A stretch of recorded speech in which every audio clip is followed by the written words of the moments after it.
Good evening, everyone. Welcome. And tonight we have Dr. Winters here as we discuss what I would like to label as illegals on steroids. And hopefully Dr. Short will be joining us, you guys. I know a lot of us love Dr. Short's commentary. There he goes. You're here. You're here in here, Dr. Short. Is he her? Is he her? Yes. So You're her? Um, No, no, you know how they I was say in the having, I back. got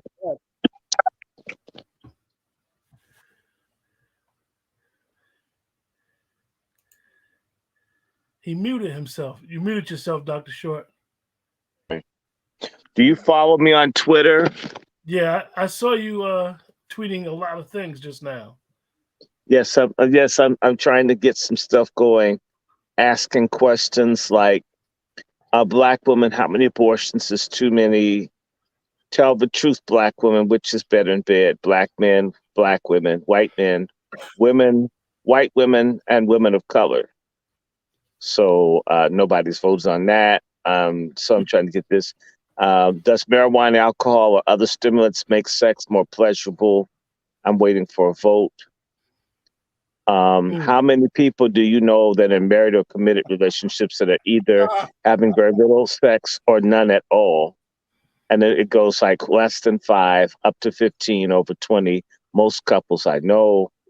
At what age should people start having sex? 75% said 21 years. 25% says it depends on the person. I knew I could find some freaks if you just ask people, they'll tell you. Well, we definitely, Dr. Short, we will definitely address that. And it's always good to have those type of polls because people will definitely tell you what they're about and how they moving.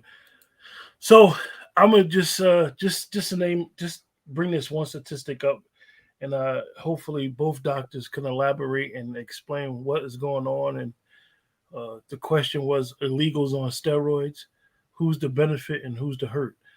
But in 2021, according to the Custom Border Protection, only 1.5 illegals was let in the country through the southern border. 2022, 2.8 million, and as of right now, 2.7 million for 2023. Dr. Winters, you're in Chicago. You're in one of those sanctuary cities that the residents there are kicking up, and rightfully so. And as they say, it's migrants, but we know they're illegals and they're just using these words. But Dr. Winters, talk to us. Well, it's just word salad. Just word salad. What's happening is that they don't know what to do. They don't know what to do. Jim Crow Biden is just he's just out of his mind in the sense that they feel that they can bring the illegals in and that's going to help. But we know that when the illegals come in, they don't vote Democratic. Sometimes you might find Puerto Ricans that vote Democratic, but we know that many Mexicans are Nazis, and we know that the Cubans, they're Nazis too. But see, in Illinois, it's a very peculiar thing because, see, I'm from Chicago.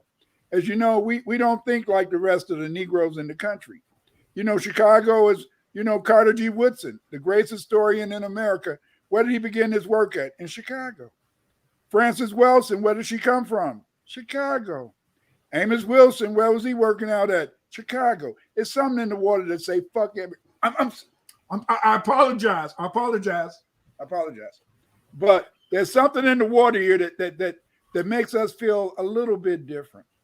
You see, in the city of Chicago, if you notice, we're the only Black Chicagoans are the only ones who really, in a sense, are speaking out against this illegal, putting these illegal aliens here.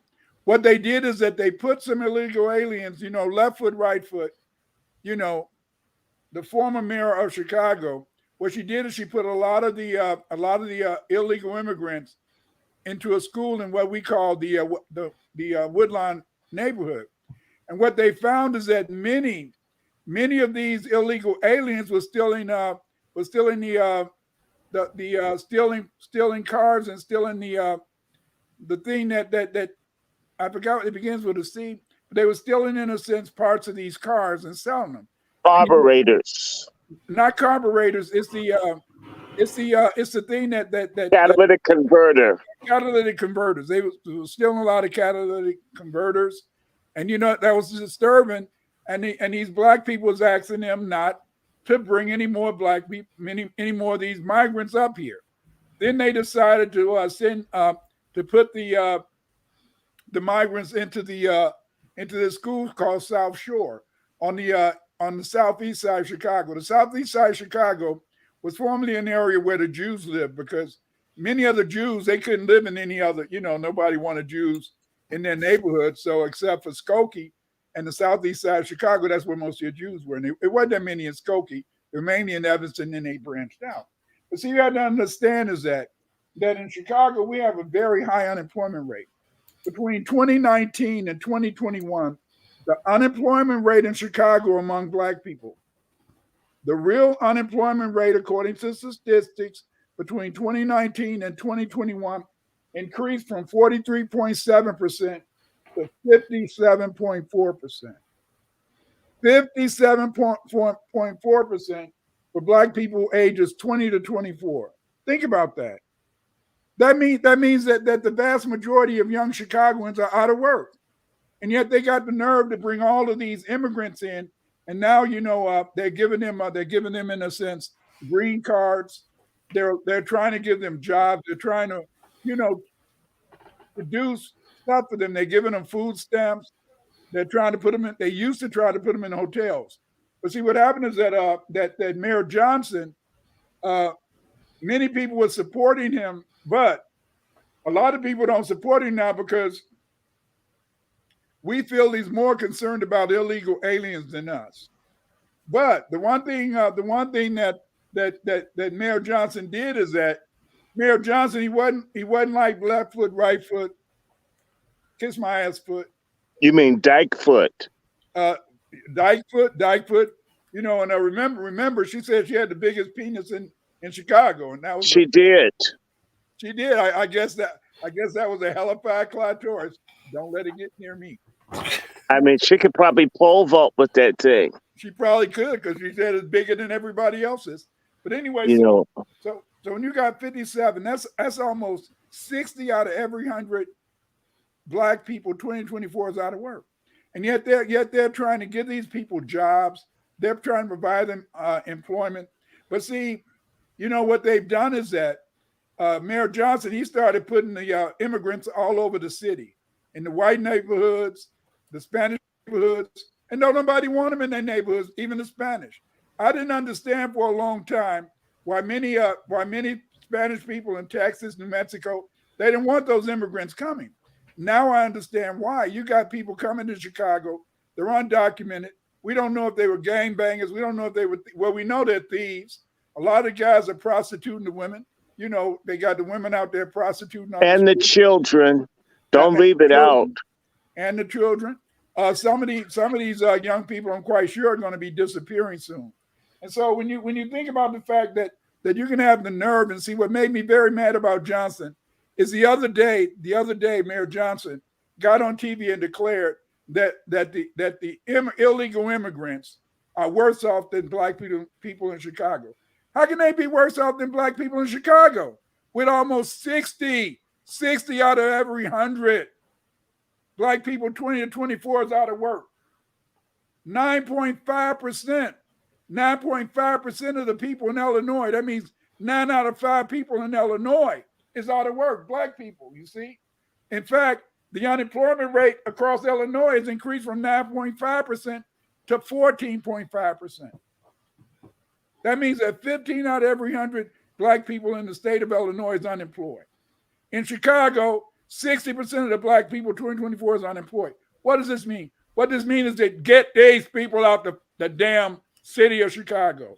And see, it's a beautiful thing now is that what Mayor Johnson did is that he started taking over the rec centers. We have, like, my grandson, he's on a football team at his local park.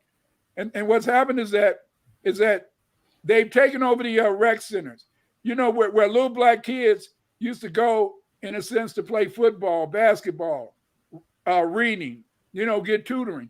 They're kicking them out and putting in the immigrants. And see, this is terrible. Why is it terrible? Remember, we know that the best way to keep kids out of gangs, keep young black teenagers out of gangs, is to have their mind on something else to do. And that's what we were doing. We were sending our kids to these rec centers to have places where they can get tutoring. They can play basketball, football. Now they're full of these immigrants. And then these immigrants, they're coming from Venezuela. Listen, there's some riders in Venezuela, but the people who left Venezuela are racist. The people who migrate out of Venezuela, they hate black people because you remember the former president of Mexico, of Venezuela, before he got poisoned, he was known for being half black. So you know that these people coming up here hate us. But see, the thing is this, is that we're not going to stand for it. And see, there's a beautiful suit. What the black people are doing now is that they decided that, since Mayor Johnson is putting these people into our schools, he's putting them into abandoned buildings, abandoned factories. He's putting them into rec centers. That now we have a lawsuit going, and this lawsuit is aimed at saying that these schools and these factories and other places where they're putting all these illegal immigrants were not zoned. They're not zoned for people to be having apartments and moving. So I'm hoping that case can fill out. In addition, many of the aldermen, they're trying to put in a sense an issue on the ballot coming in the spring, and people want to have a vote. They want Chicagoans to be able to vote if they want to be, in a sense, if they want Chicago to continue to be a sanctuary city. They did a poll, and this poll, I forgot what newspaper did it. They found that 46% of the Chicagoans, 46% of Chicagoans do no longer want to have make Chicago an asylum city. So they got buyer's remorse now. No, well, see, it was began by Mayor Harold Washington in the 1980s, when he was mayor of Chicago, and they were trying to make it so that the Mexicans who were living in Chicago, who didn't have any legal status, wouldn't be arrested by the police. But today we see that they're using that as a way to send all these illegal aliens up here.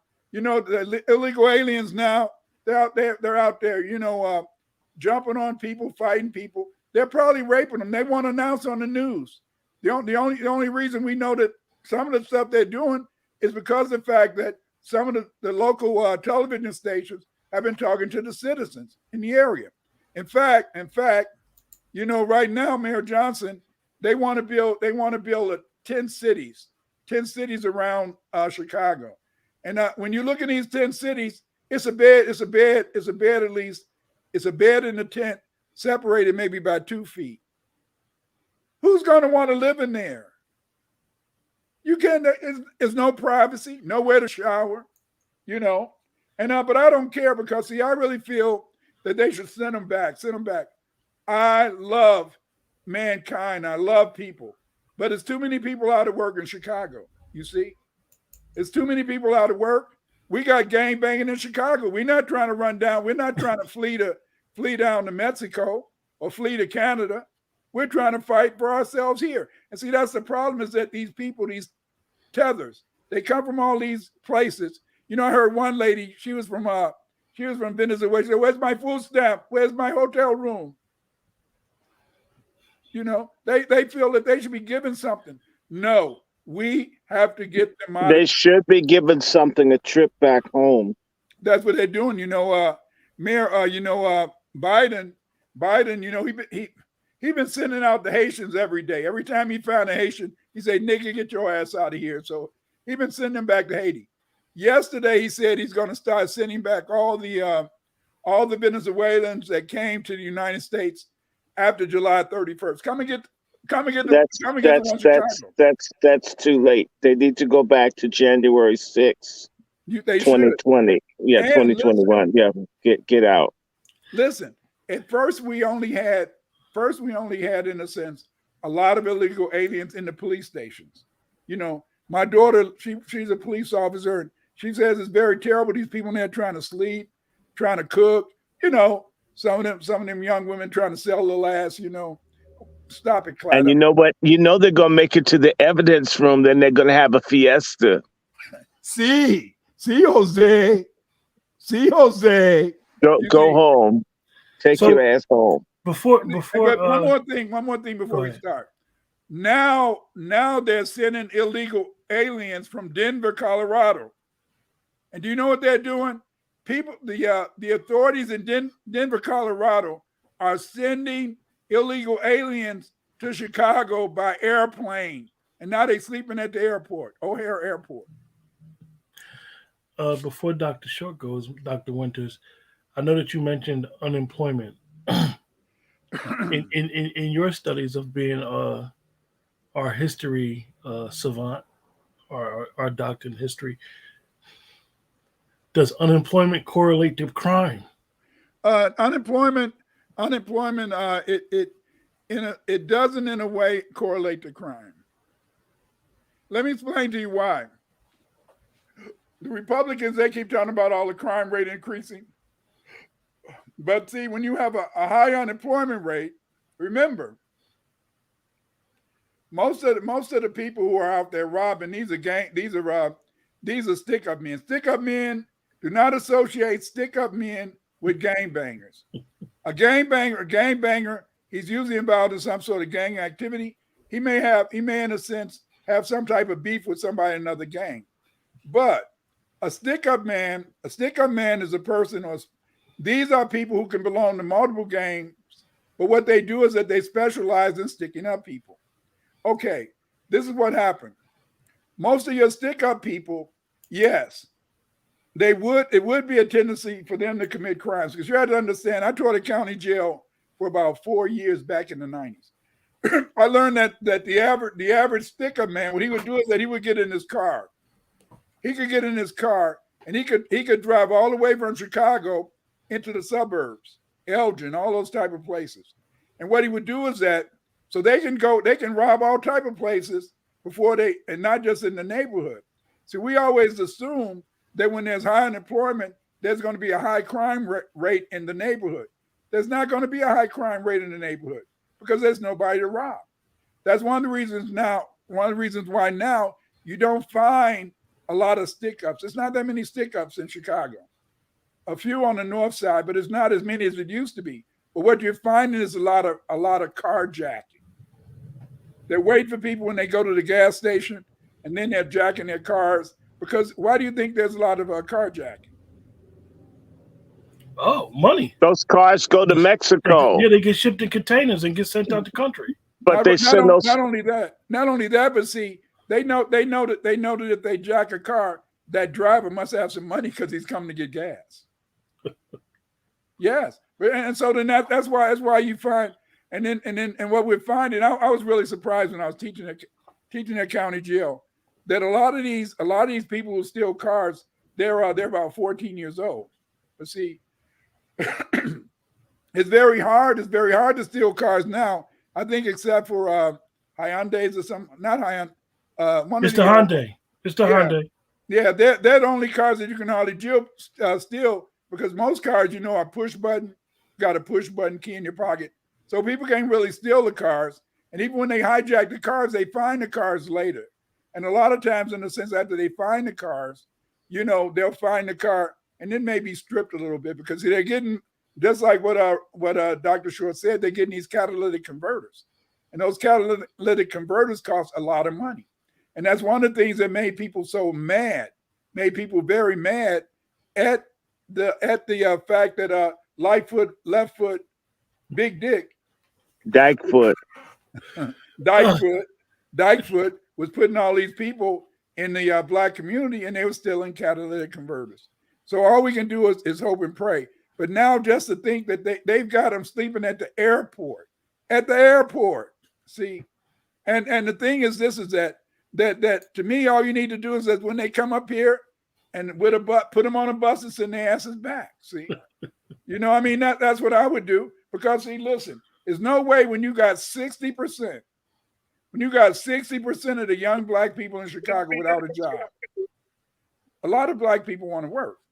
Don't ever think that black people don't want to work, you know. And there's a lot of black. I mean, look at these, and they can't say that they bring them here because they're not people that know how to program.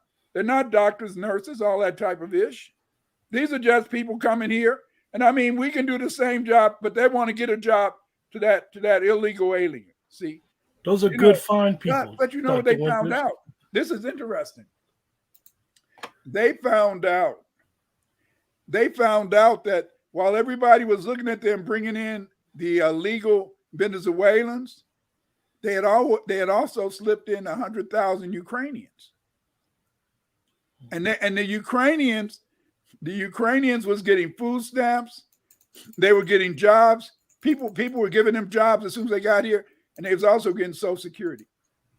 Do you know that Social Security is the hardest? Social Security is the hardest thing for you to get.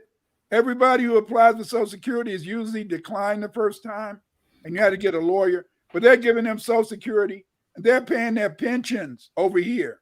They're supposed to get in Ukraine. And in fact, just like Ebony said, these people are Nazis. These Nazis. You know, just last week they had the whole legislature in Canada was clapping for a Ukrainian Nazi. You know, and so then what we need to do is this: we have to understand is that it's sad. It's sad that it take Chicago black people, Francis Wilson, Carter G. Woodson, Amos Wilson. It's sad that it take, and then we got brothers like Dr. Short. But then except for Dr. Short in Washington, D.C., we don't, you know, Philly, New York, those used to be the standard bearers for black power. Now the standard, yes, the Hotappers. But now they're not doing nothing. Now, if it's not for Dr. Short, listen, family, be one black first.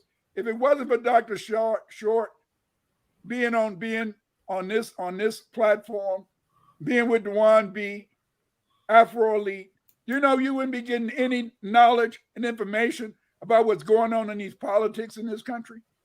It is messed up to think that one man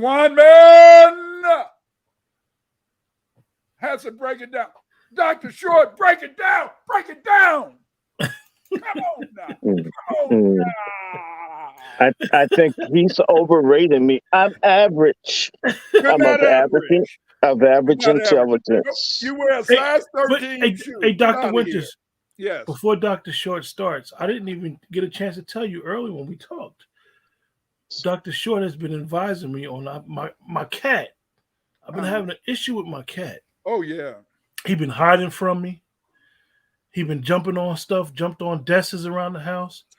So last night I messed around. Dr. Short been advising me, you know, you got to treat him good. So I went out and finally got him some nips. They got these nips that got CBD oil. I didn't get him those. Yeah, get him some dope. I did. But I got him some nips, and he's so nice. He's right next to me. You don't even hear him. So, yeah, you know. You have to understand, cats want to get high too. Yeah. So you gotta understand is that Dr. Short is Aboriginal. His ancestors, he got all type of ancestors, but a lot of his ancestors are Aboriginals. And Aboriginals specialized in what?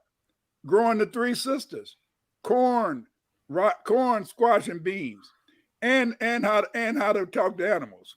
And so you have to understand that this man got a green thumb. I'm gonna tell you this, Dr. Short, you wrong. You're wrong. Family, he's wrong. You know why he's wrong? He hasn't came on the Quentin Q show and showed you that beautiful garden he got. It's not beautiful right now. It's all right. It's that time of year when everything goes down. You know, I don't know why he ain't sharing with everybody else. He sent me pictures. This year, when they had the fire up in Canada, it was impossible for me to breathe with the heat. That was bothering me. So the yard looks like a jungle, although I do have tomato vines growing. I saw a couple of tomatoes out there, but it's just wild. Oh So I wow. sort of didn't really. It just wore me out. I had everything moving, and then you just couldn't breathe. Yeah. You That know, I believe that they sprayed other stuff because there are a lot of dead trees around where I live. I've never seen the city put in trees, and the trees died. My trees died in my backyard. My cherry trees died. Everything died, and I, even the trees you bought. yeah, they Oh died. I wow. believe they sprayed something that made the things die. You know, there was something in the air, and I'm not joking. And every now and then when I'm on the bus and looking around, there are trees at the city planet that were dead. Yeah. Well, see, I mean, trees don't die like that. So the tree in front of our house is dead. They put planted a new tree and it died. you And know, I've seen several dead trees. So it was something in the air, I think, killed the trees. You well, don't see, know what they sprayed on us. You don't know what they sprayed on us this summer. my niece, she lives in Texas, and she found out that around 4 a.m. in the morning, she saw people be going around spraying. They be spraying the city, be spraying stuff, and it's not to kill rats and insects. Also, do you know when that was happening? I had the same experience. I had to stay in the house because I kept getting a headache, even in the house. When that weather was so bad. But the point Yeah. is this. But the point is this, family, is that it is sad. It is sad that we only got one person to stand up. We only got one man. I mean, hell, we got a lot of these. We got a lot of these trans and stuff. Maybe one of them, but the only man who stands up and tells us the truth, the only one who wants us to be able to fight the powers that be, is Dr. Short. Dr. Short Oh. is the man with the plan. Well, I think that's Brother Quentin. You know, it has been wonderful working with Brother Dome here, and we we thank him for, and we're going to continue. In fact, I want to ask everybody before I say anything more that we have 935 subscribers. 935 subscribers, which is up from 4 that we had about 2.5 months ago.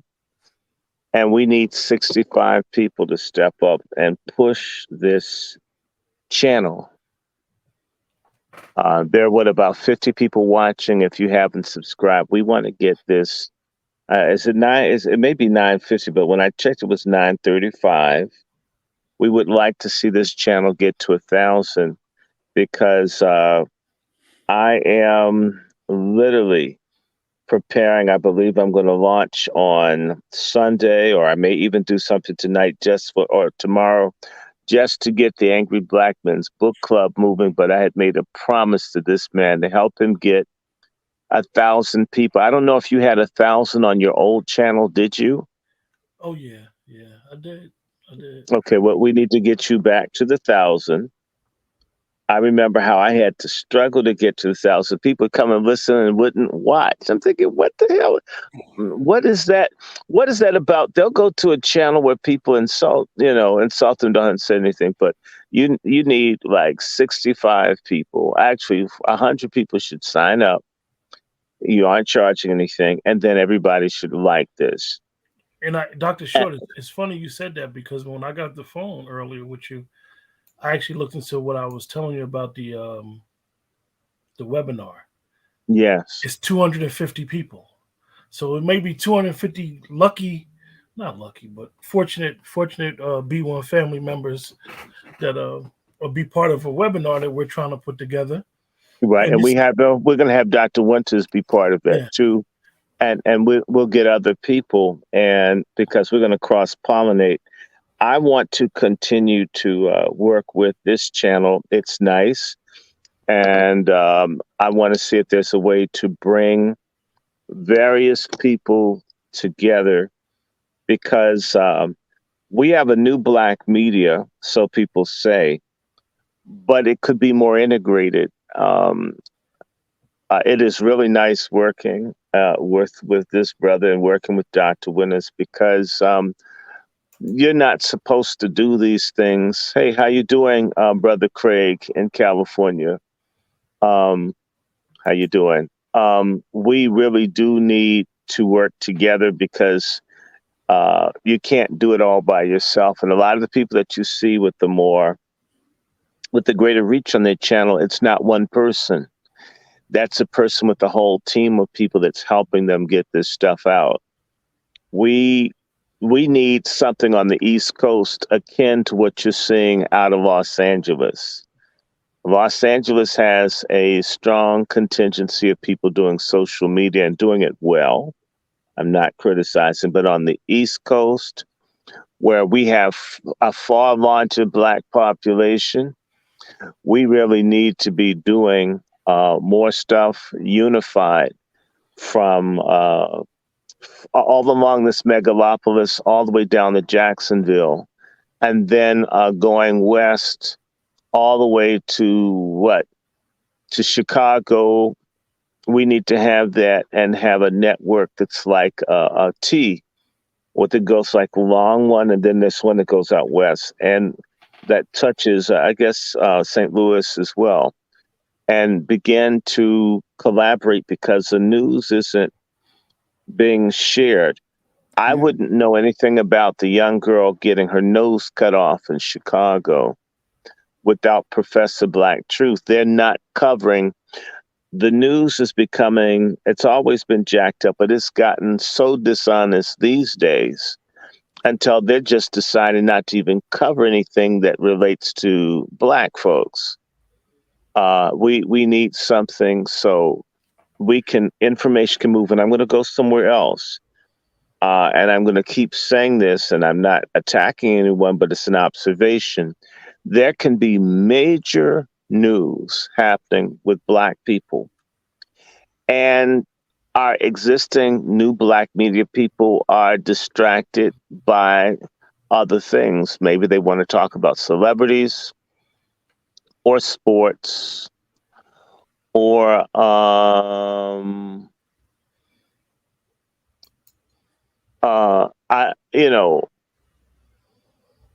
when missing children, when you have Black seniors and other people being attacked, you don't hear it. Sometimes these channels wait for the white news people who are not covering it. The new Black media should actually be new versus them remixing what white folks say. That's not really what you need. You really need to be doing our own thing. And we should also bring in people like Dr. Winters, who's a genius, who is a Renaissance man. We have people who really know it. And it's not like, I'm not picking, but we have people in our Black media universe who aren't necessarily people who are, and I'm not saying this to pick on someone, but there was a person on this channel. Remember the person who said that, and I'm telling the truth, Dr. Winters. Dr. Winters, you're from that generation. Remember Jackie Wilson, who's from Detroit, but he began to record in Chicago at one point on Brunswick, right? Yeah. I know. Now, that Jackie's from Detroit, and you also know that Jackie Wilson's records, he sang with the Dominoes. He sang with the Dominoes, and then he sang with the Drifters. No. He was with the Dominoes, Billy Ward's Dominoes. And then he went on his own. You and I know that the Dominoes, that many people don't know that group, they were a great Black doo-wop group, but they never had any big national hits. And let me just say what I mean. They didn't sell many records to white folks. Yeah. But and they were great. And they were a great group. Don't let me lose my point. Jackie Wilson was the lead singer for the Dominoes. And when he left the Dominoes, you know about Jackie Wilson because Berry Gordy was writing these hits that whites and Blacks were buying. The point I'm making is a lot of Black artists, like what's this guy, Marvin Cease, and Bobby Rush. There are a lot of Black artists that are very popular regionally, but if they do not have either a super strong Black buying base, then they need to have other people buying for them to be able to move nationally. This is what's tended to happen. Prince is a great artist, but Prince didn't have the national reach until he started getting major crossover hits. I think this is fair, right? I think you know this.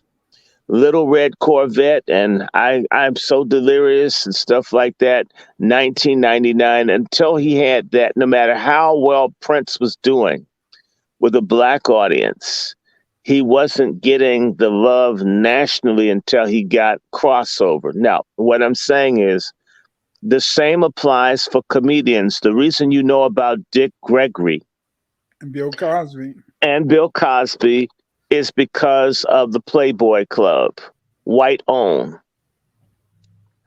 No matter how much Chitlin Circuit, no matter how much folk like, it was the white connections that gave them the national exposure that what we Black people have not done for one another, right? That's how that works. And I'm going somewhere. The same thing applies for Richard Pryor. Richard Pryor was not on national Black TV shows. He was on national white TV shows.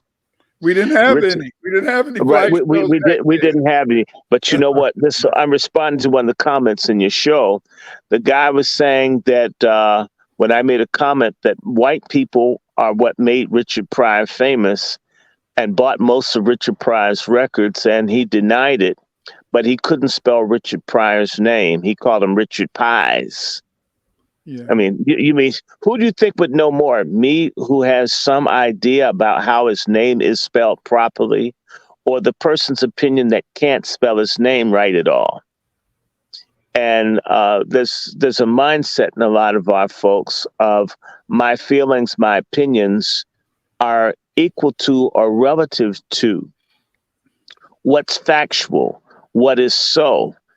And that is a tragic flaw of Black people. And I'm going to give you an example in warfare. In World War II, the English didn't invest a whole lot in having Air Force and having a major Air Force in Singapore and in their possessions in Asia, because they felt the Japanese people's eyes, because they were slanted or they had epicantic folds, that the Japanese wouldn't be good aviators because they felt. And when the Japanese began attacking everybody in December 1941, the Japanese Zeros kicked ass. It blew people's mind how well the Japanese Air Force performed, but they hadn't anticipated because they assumed, I'm white, I said so. They've got slanted eyes. They won't be able to fly planes. And the British lost Singapore, Hong Kong. The Japanese kicked their ass and served it to them. And these are white folk with an empire, with armies and control of industries and oil, and a stupid idea, an ignorant idea was taken to be an arrogant idea, allowed them to make what's not even been tested to be true. We who don't have our own state, who don't have oil, who don't have armies, we can't afford for stupidity or conjecture or emotion to be taken as fact that you go with. That's the one thing we could do, the one thing that our ancestors, whether they were running to a Maroon colony or running to Canada or resisting, so if they understood that they had to use their mind to think. Where we are, our slaves, they were enslaved. They knew that they were fighting against something. So they weren't slaves in the same sense that we are today. because they didn't trust everything that people told them. They didn't go with their feelings, right? They went with what they best could understand or determine to be true, based even with very little to work with. It's shameful right now and today that you can learn practically anything with your phone or your computer or with the library systems that you have now, and folks aren't reading or researching, and they just go with their feelings. I know you read people's comments sometimes, Brother Q, and the folks, I wouldn't write it down. If I couldn't spell it, I wouldn't put something with my name and it's not even well done. These folks live in a world where I don't even have to know how to write what I'm talking about, and it's to be taken seriously. Do you realize that's like someone asking for spaghetti and you take them some bullshit? Just because it's on a plate doesn't mean it should be consumed. Just because you typed it doesn't mean it makes sense. And there's, I'm almost done. That's how people rule us. And that's how they say, well, you know, he's black, vote for him. Or, well, he seems like he came from your city. Obama's from Chicago. And everybody, and like with no thinking, we have to stop doing that. And that's not elitism. When you say people need to say what they mean what they say, and know what they're saying it about, or shut the fuck up. But you know, and that's some discipline that needs to be, and that's what the new media and the other people need to be putting in our folks, where people actually get people like Dr. Winters who know what they're talking about. It wasn't just a conjecture. It's not just to do a program, but he's reading or looking or talking to people about it. Just as sure as I have folks calling me. I got a call from Liberia today. I have a friend who is monitoring the elections in Liberia. There may be a revolution or a coup in Liberia soon, okay? I would be able on this show to give you firsthand information. I didn't just start looking at Liberia because it was a hot topic. I have a godson there. I'm trying to figure out how to help him immigrate to Canada. And I have friends who bought some land for me in Liberia. This not just now. We have a lot of people. The term is called a dilettante, a person that's just talking about something because it's of the moment, instead of something that they really understand or they took some time to research or think about. And there are a lot of superficial people in this black media universe that don't know what the fuck they're talking about and haven't bothered, don't check. You've been dealing with me for a while, Mr. Q. When I was talking to Dr. Winters about something, and I'm not going to tell you what the topic was, the first thing I said to Dr. Winters is, I have two witnesses to back up what I said. I don't even want him. I know he likes me. I don't even want him to believe me.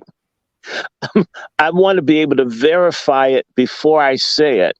So it's not about me, feelings, thoughts, but what actually is. And where white people and others dominate, oppress, and screw us is that they know that black folks can be sloppy with the facts. Not that white folks aren't sloppy with the facts, but you know what? If I'm the boss and my clock is broken and my clock is fast 10 minutes, if you get to the job 5 minutes early, you're 5 minutes late, even though his clock is wrong, he's the one in charge. His being screwed up is justified because he's in a position of power. And until we are powerful, we can't afford to be sloppy. And even if we are in power, if you look at what's going on in the Congress, being sloppy, America is going down the tubes as we watch it. The whole world's getting tired of stupid ass white men who are immature and juvenile. You have a person that likes minors. You have a person that uses drugs that likes minors, so it is alleged, who's created all this uproar in the government. Yeah. People notice this. Anyway, we can be better. And I am not trashing us as a collective. I'm saying there's more that can be done, right? And whenever I taught you, Brother Q, I always say, let's get this, let's try that, or you tell me, let's do this, or you can do that, right? And how do we do this? How do we get to 1,000? By the way, I hope you tweet this out under New Black Media and Black Twitter. Always put Black Twitter and New Black Media as your hashtags. Always make it a permanent thing for this to be better. So hold on, one more thing, I'll shut up. That way, Brother Q, if you deal with me at all, you're better for having dealt with me. You're not worse off. And that's how we have to be, for that people are better, or at least it didn't take anything from you to interact with me. And that's how we have to be for each other. New Black Media, you have to be smarter, wiser. You learned about more books, which is why we're going to have the Angry Black Men's Book Club. I might just do something, maybe Saturday night, I'm going to just go in and just read for an hour or so or two and just put it out and put it through Vimeo and so forth. And that was the reason I decided to do the books, by the way, is that people need more than just the quick conversations to talk about fit and fresh and so forth. All of that's okay, but to actually give you something that you can ruminate on, that you can think about. This is what we need. Everybody on here, I know we have this working title. We could be called United Brothers or whatever we're going to do, United Brothers, or United Black Media. I like that, United Black Media. We're going to see if we can create a network, because people ask me to be on their platforms, and some of that's bullshit, because you're making money and all this forever into perpetuity off of what people get off of me, and I don't get anything out of it. We have to create a guild where we support and help each other, whether it's financially or in terms of getting the message out. And that's what we need to have. And by the way, I thank you, Elder. I won't interrupt you ever again on this show. You can interrupt me. I just wanted to get this out, that we're serious as hell, and this is going, even though they're messing with the numbers. So I want folks to tweet this out, and I want you to look up Dr. Winters and get his books, get my books actually. Look up angryblackmensbookclub.com. Look up Backpack, Black American Constitutional Political Action Committee.info to start to look at what we're putting down. And I have other people that we're going to be coming together, because we're going to need this coverage. No one's talking about these illegals killing and raping. Did you see the black homeless man that they were kicking? Just kicking this black homeless man. And see if some blacks were kicking. Oh, black people are xenophobic. Yeah. Anyway, let me let you talk. But you asked the question, and I went off on a tangent. But sometimes we have to do that. You're the man. You're the master. But okay, go ahead. Go ahead. No, I'm done. Well, see, you had to understand is that you brought up an important issue. A lot of family. A lot of you may not know. There's a very important debate that's going on in the Black community today. It's been, Dr. Small has brought it up. He's in the hospital, by the way. Yeah, he's in the hospital, but we're not going to discuss that.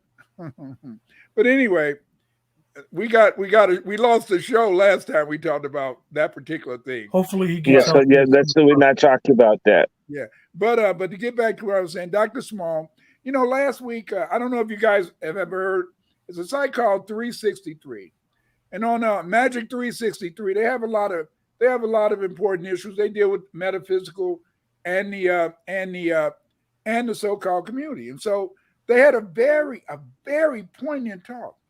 And on Magic 363, they had on there Professor Grip, and they also had, in a sense, I think it was Red Pill, and so then they were talking about the fact is that that there's no woke community. There's no Hotep community. And they said what's happened is that there's no community of Black people that are really talking about those things that are important. Dr. Short has already brought up to you this whole fact about the inadequacies of the Black media. And he is absolutely correct.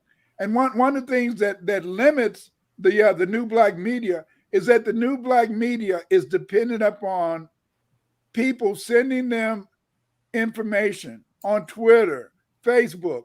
A lot of the stuff that we're finding out is coming from in a sense Facebook or Twitter, because of the fact that we no longer have any newspapers. We no longer have any news magazines that are owned by Black people. We don't even have, they used to have BET, and that's owned by Viacom. But see what the main issue, and this is very deep, and I thought this was very deep, is that the moderator of Magic 363, he said, do you know what, brothers?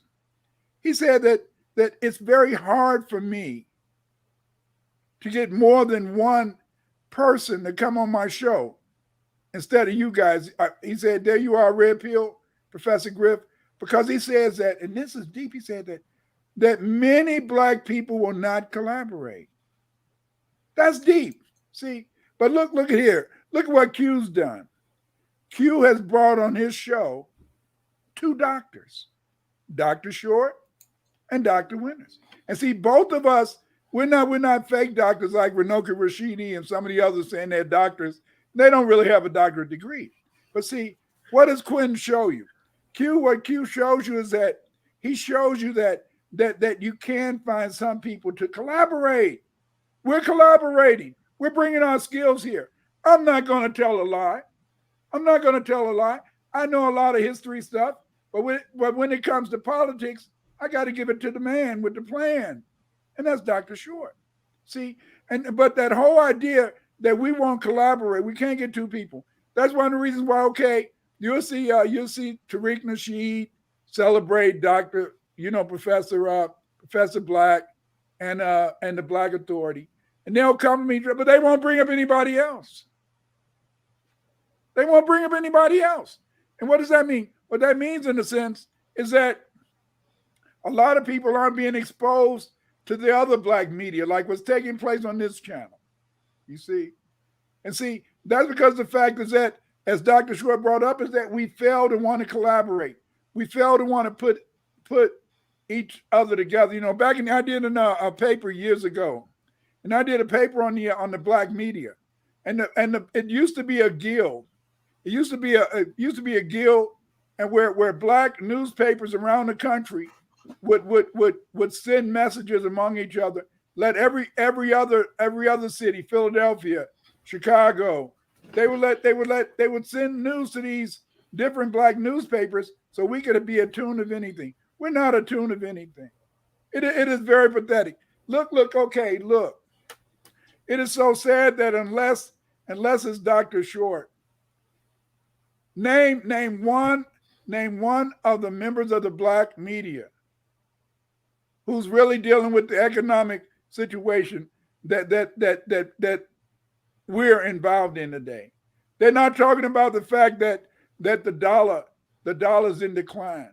They're not talking about the fact, in the sense, is that what's going to happen when the country, if they stop, in a sense, or if they don't pass the budget. They're not talking about bills in Congress that are meant to destroy us as a people. You're only getting that from people like Quinn, Q.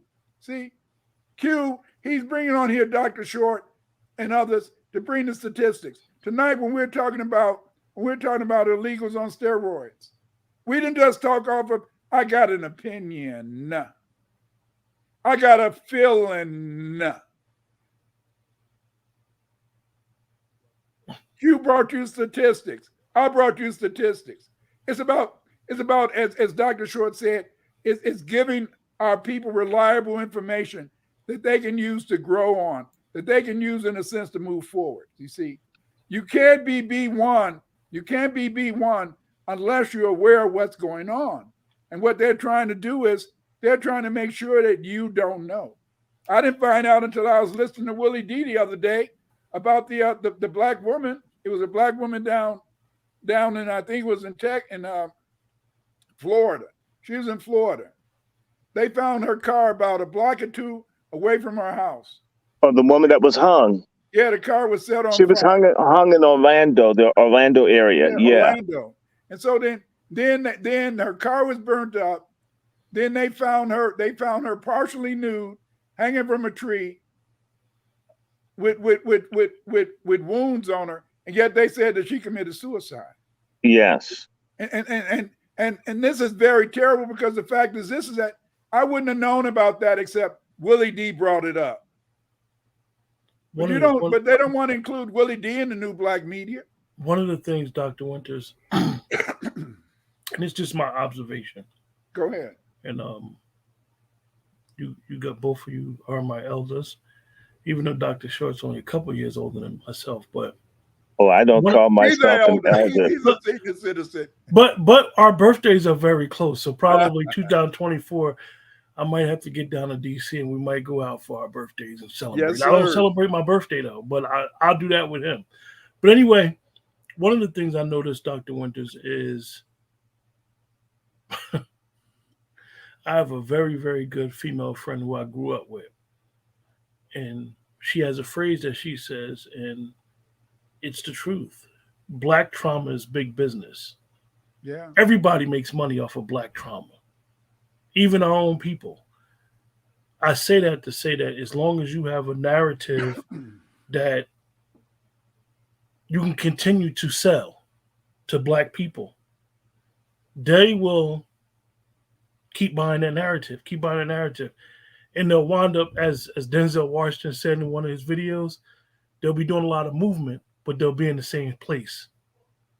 And for yourself and Dr. Short, we should not be in the same place today that we was in 2-3 years ago. Same regurgitating behavior, regurgitating the same information. We should be getting the information and being able to knowing how to move about. And what I see is that nobody's growing.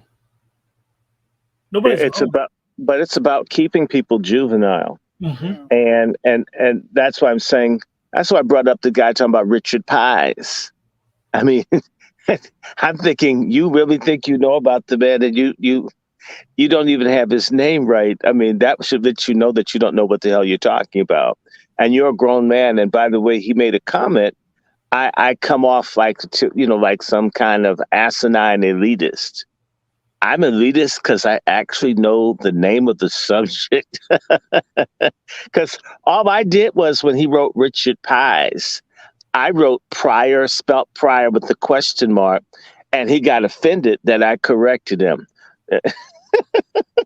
I asked, was he making reference to Pryor? When he realized you don't know how to spell it, you came back angry that I point out the fact you didn't even know, you didn't even say it right. You didn't even write it down. Why should people believe you? Do you understand? A lot of black folks have gotten screwed over these subprime loans and so forth. The people didn't read or study. They signed stuff and didn't know what it was. Now they're homeless. It really does matter what you write down, what you say, what you do. It does. See, we're used to bullshitting and mistreating and disrespecting one another. And whatever I pull out my ass and say counts. That doesn't mean a goddamn thing to these illegals, to the Ukrainians, to the mafia, to the banks. You know, your word needs to mean something. But there are certain people that come to this country, and I'm going to say this, and I don't care who I offend. These folks can get loans and everything else over and above black folks. Some of it is not about race. Some of it is they know that these people will pay their damn bill back. They will get you the damn money. Down south, in spite of all the crookery and treachery of whites in the South, some white folks, maybe a small number, were decent, knew that they could extend credit or sell land to black folks, and they'd do it. Because certain people did sell, not everybody, but some people were able sometimes to do business. Yeah. But I'll tell you, if we have no standards, no honor, well, if you've ever been to a black business, it can be quite good, but you never know what time they're going to be open. You never know what time they're going to close. You just, and that thing is support me because I'm black. No, I need to support you because your ass has operating hours of operation that are reliable for me to be able to transact business with you, not because of what you look like. If I put it in street terms, you could be the finest hoe in the world, but if you're not selling pussy, you're really not in business. But the business thing is very interesting. When I was teaching at county jail, a friend of mine, his name was Xavier. He's from India. He said, Clyde, read this. So he gave me a letter. And the bank was offering him, a loan of $100,000. I said, did you apply for that? He said, no. See, they do these little things to hurt us. See, they try to make a joke out of us.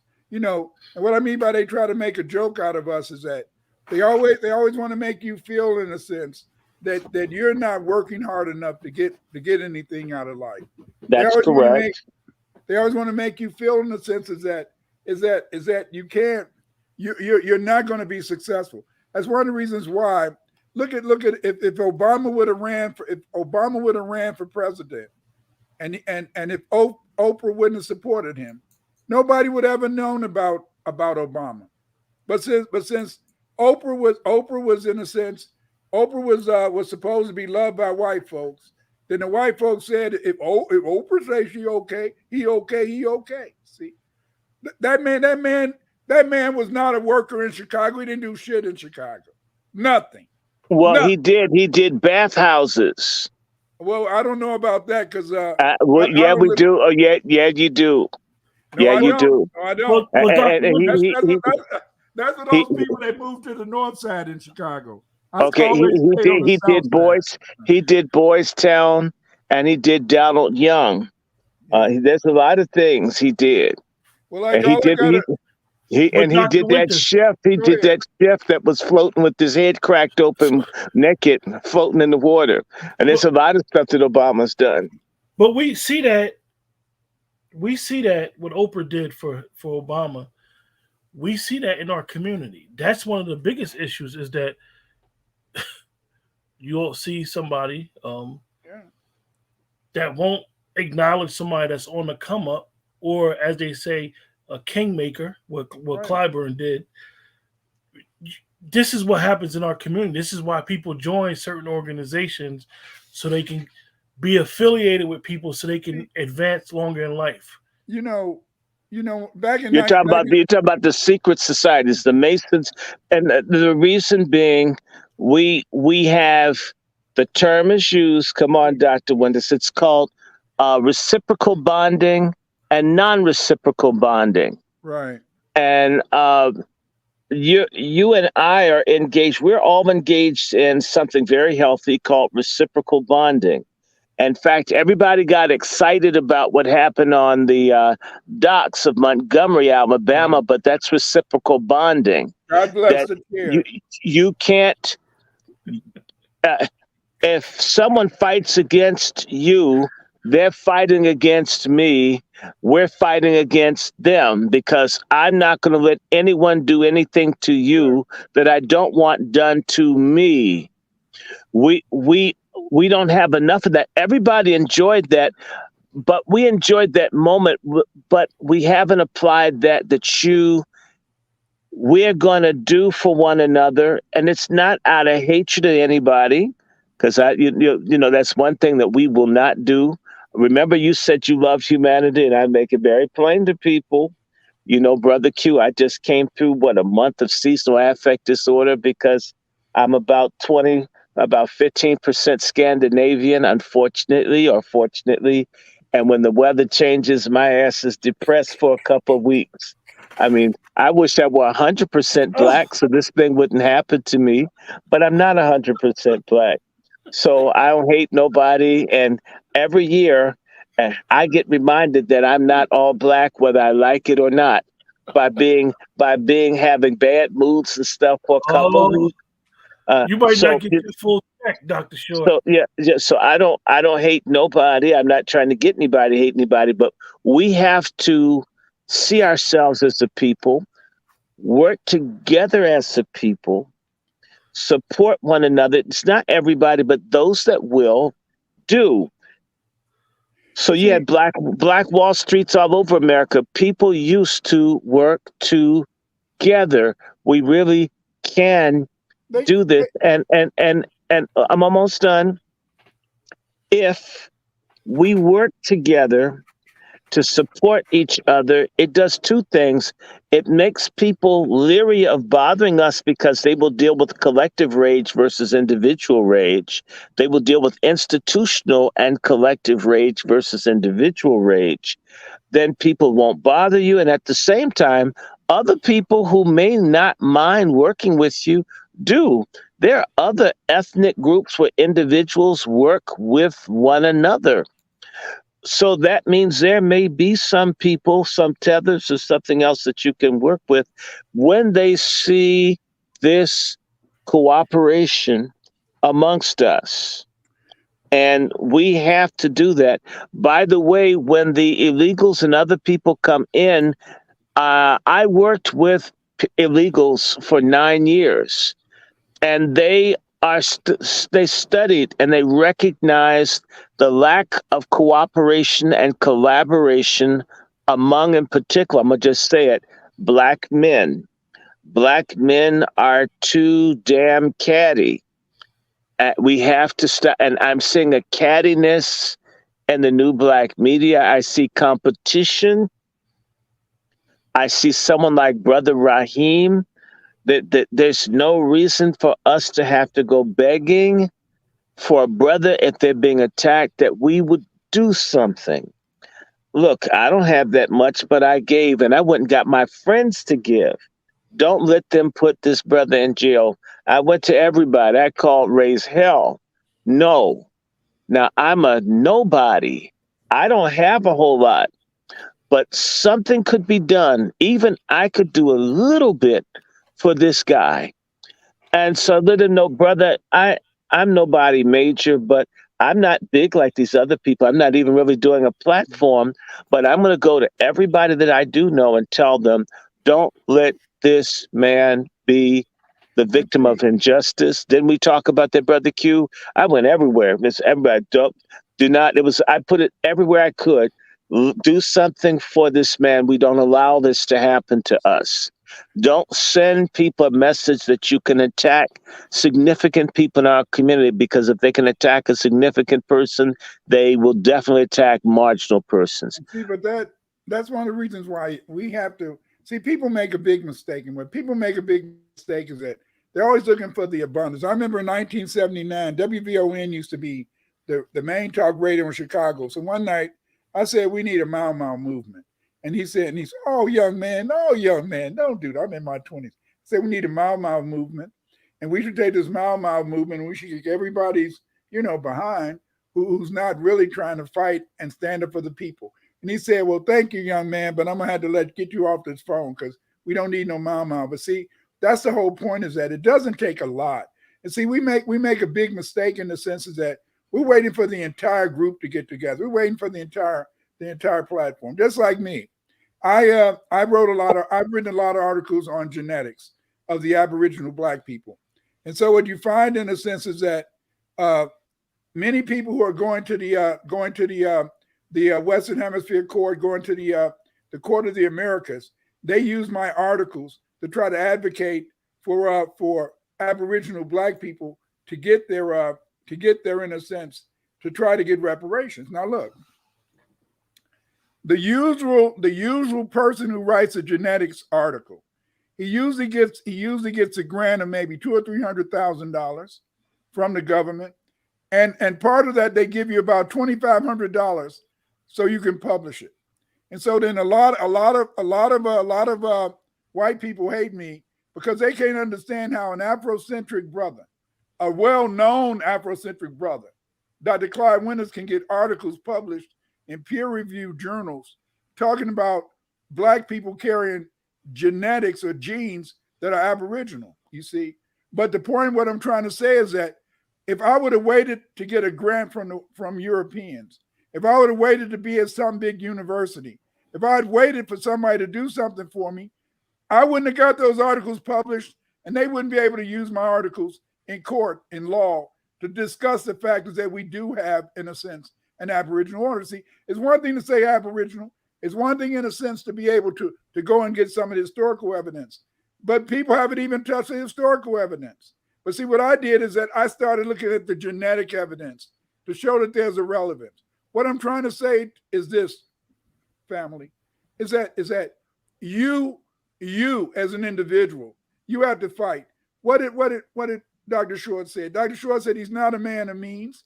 He doesn't have mega money, but he still gave what he could. And see, that's the most important thing that people have to understand, is that see, we're at war.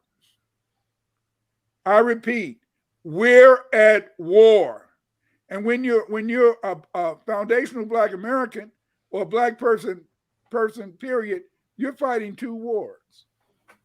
Let me explain to you. The major war is a war between good and evil.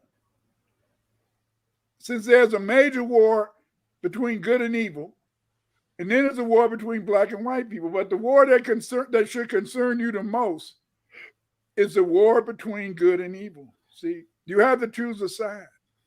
And see, that's one of the reasons why, if you don't choose the right side, then you become, in a sense, you become, in a sense, somebody that's maybe having 20 abortions.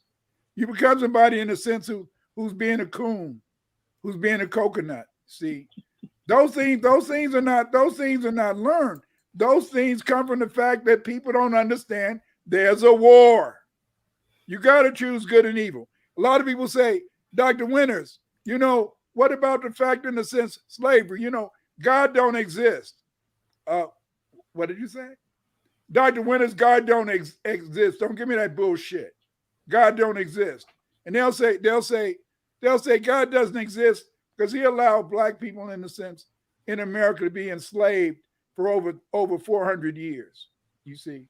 And I said, I'll tell those people, I said that it has nothing to do with God. God created man, but see, God created two things: good, evil, good, evil, good, evil. Angels do good. Demons do bad.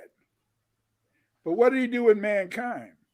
With mankind, he gave us the ability to be either good or bad. We have to make choices, you see? And since we had to make choices, that means, in a sense, those slave masters had to make a choice. Am I going to fuck over all my slaves? Am I going to rape my little slaves? Am I going to rape the children, or am I going to treat them fairly? Granted, the majority of plantations, they had a nigga on a stake. They'll get a stake and they'll hammer it from his ass, come out through his damn mouth. And on every plantation, they had a damn Black man's head hanging from a damn tree. But you see, we are judged as individuals. We're judged as individuals. You have to make that choice. And see, the failure, that's one of the reasons why the Black church has lost all relevance. Mm-hmm. The Black church was hanging on a thin thread. But the Black church has never really been able to be fully inculcated in African people. Yes, we've had a strong belief in God, but most of us never believed in the Black church. And you want to know why we couldn't believe in the Black church? We couldn't believe in the Black church because the Black church could never really teach the 10 Commandments. They could never really teach that thou shalt not fornicate. Thou shalt not covet another man's wife. They couldn't do that. Why? Because the fact, in the sense, is that most of the people who go to church are single moms or single dads. And see, because of the fact, in the sense, that the minister had to avoid, look at how the Black churches always avoid discussing single mamas and single daddies. And so then, therefore, because of the fact that the Black church could never discuss the relevance of the 10 Commandments, that's why we have never been, in a sense, totally inculcated in the church, but we've always believed strongly in God. You see? And so, see, we're losing the war. We're losing the war. When Dr. Short gets on here and he talks against abortion, and he talks against black people being brother fuckers, when he talks against black people being sister fuckers, when he says this, he's trying to tell you that you have to look inside of yourself and you have to decide, who are you? See, most people, they make a big mistake. Most people have been taught a lie. And my mom and daddy, they taught me a lie. And you know, I hate to say this, but mom and dad taught me a lie. Mom and dad, they taught me that I should be afraid of the devil. And that was a lie. Because when you read the Bible, when you read the Quran, when you read every holy book, what they say about the devil is that the devil is the what? He's the whisperer. That's his name in the Bible. That's his name in the Quran. He's the whisperer. In other words, in a sense, he whispers to you.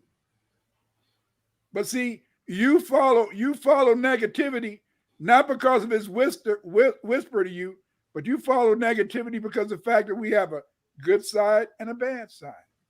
And see, those people who fail not to choose sides, you got to choose a side. You got to choose a side.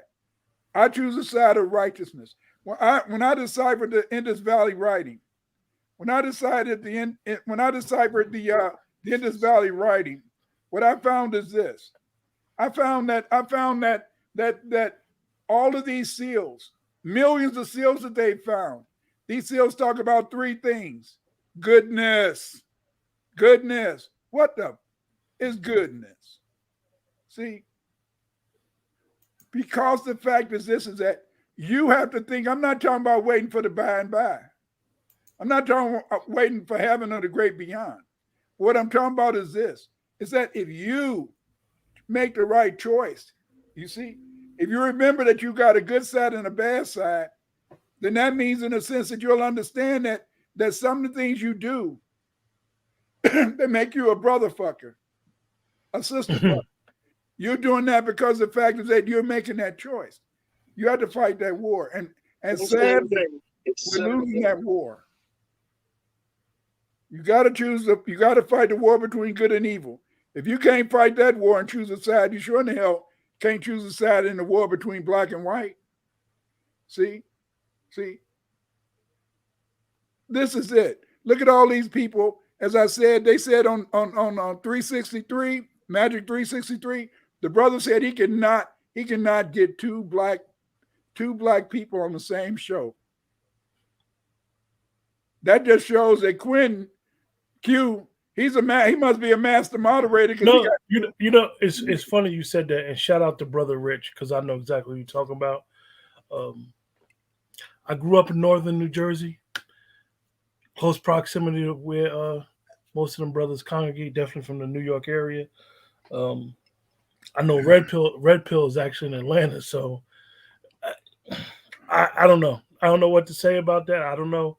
All I can say is a lot of times you'll hear on this channel a lot of commentary where it's a standard. It's a standard that we should be upholding each other to and trying to do better. I know sometimes people look at it as, why do we always focusing on the bad thing in our community? I just believe that our community should not be trying to take days off. We shouldn't be taking victory laps because, like you said, Dr. Winters, we are at war. We are in a serious war, and we might be in a more dangerous war now than we were in the times of slavery. And I'm not comparing that. I'm not knowledgeable enough to ever compare nothing like that. However, look at what's promoted in our community, and you'll know exactly what I'm talking about. Yeah. So, Dr. Winters and Dr. Short is not being promoted. We got Sexy Red. Yeah. And she talking about eating somebody anus out. What the hell is this? Well, I mean, I would tell you, as long as she's not using Chinese mustard, a lot of people wouldn't care. But but with most women, they can't even use the same towel. Most women cannot use the same towel to wash their vagina and their anus, because a lot of times women will cause an infection if they use the same towel to wipe their anus and their vagina. This is just medical fact, and yet you got women talking about gutter sex. But see, that's because we don't control our medium. Right now, the beauty of the pandemic. The beauty of the pandemic is now you don't hardly see young people going to clubs anymore. You don't see young people going to clubs anymore where they play a lot of rap music, because a lot of black people are rejecting rap music. They're rejecting a lot of this rap music. That's why white people are the main ones buying it, because it's too degenerate. Go ahead. You was gonna say something, Q. I want to just the second part of the question, where we're covered it up, Dr. Winters, you and myself, was who benefits and who does the illegals benefit and who does it hurt? The illegals benefit no one. See, the illegals, you have to understand that we live in a capitalist society. In a capitalist society, you're always in a sense trying to find the cheapest way for your business to make money. See, okay, on the surface level, it would appear that the illegal aliens, they would benefit the business community. And so then yes, but the only problem is that these illegal aliens, they don't have any skills. They don't have any skills. Therefore, since they don't have any skills, then they really can't help anybody, and they're going to become dredges on society, because it's just too many of them.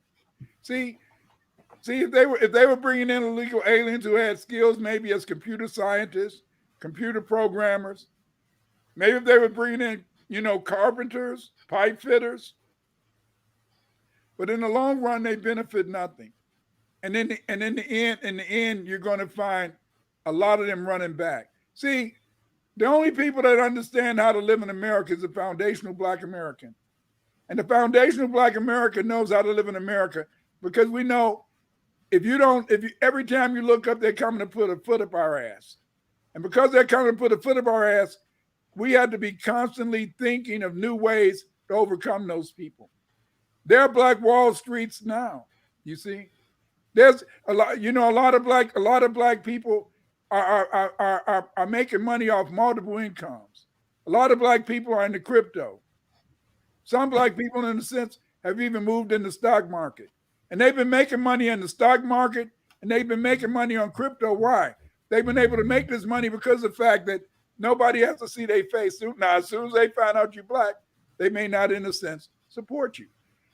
Many people have discords. See, the whole point is that how do you make money? How do you produce money? How are you going, in a sense, to be successful? There's many ways to do it. And that was the beauty of the pandemic. By having the pandemic, what this did is that it allowed foundational Black Americans to see that there's other opportunities. It's other ways to make money. But see, the pandemic, bringing all these illegal aliens, they're not going to benefit. That's one of the reasons why now Biden wants to build a wall. That's one of the reasons why now Biden is talking about he's going to send the Venezuelans back to Venezuela. Because the fact is that they can't benefit no one. Look at New York City. New York City got over a million in a sense. And what are they doing? The women out there prostituting on the street. They selling their babies. They selling each other. Then you got gangs and gangs of people sleeping out. Listen, you live in New Jersey, don't you? I don't know how it is on the East Coast. Chicago, it get cold in Chicago.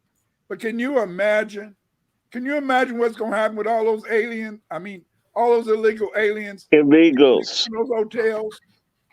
Those illegal aliens sleeping out in the street with snow, rain, sleet. Man. No, they're going to kick in people's doors. They're going to go and take shelter. Thank you. They're going, and let me tell you, the Black elderly, are going to be victimized. Single moms are going to have their homes. Folk are going to end up, we're going to see some fighting because these folks you came in here unlawfully. You're willing to do unlawful things to stay. Yeah. It's just that simple. You You didn't know, come in. Look, I was raised by 5 immigrant women, helped my mother raise me. A woman from nationalist China, Taiwan, Mrs. Scalise, who is from Cyprus and Alexandria, Egypt, Mrs. Agnes Campbell, who's from Jamaica, Maria from El Salvador, and Vera, my godmother, who's a Ukrainian Jew whose family escaped these damn Nazis that they're bringing in from the Ukraine right now. So I grew up hearing stories about the Ukrainian Nazis just killing everybody. yeah. So I'm traumatized from childhood. Then I'm 58 years old, and now I recognize the very people who my godmother's family escaped. They're now being brought in and being made part of the police here. Damn. What do you think these people are going to do to us? They're gonna get their ass kicked. See, that's the beauty, as I told you. Chicago, See, Dr. Winters. Chicago ain't like the East Coast Negroes. No. They're gonna fight. They're gonna fight on the East Coast. No, they're not. No, they're not. Maybe in Philadelphia, but not in New York City. You know, I'm gonna give you a thing.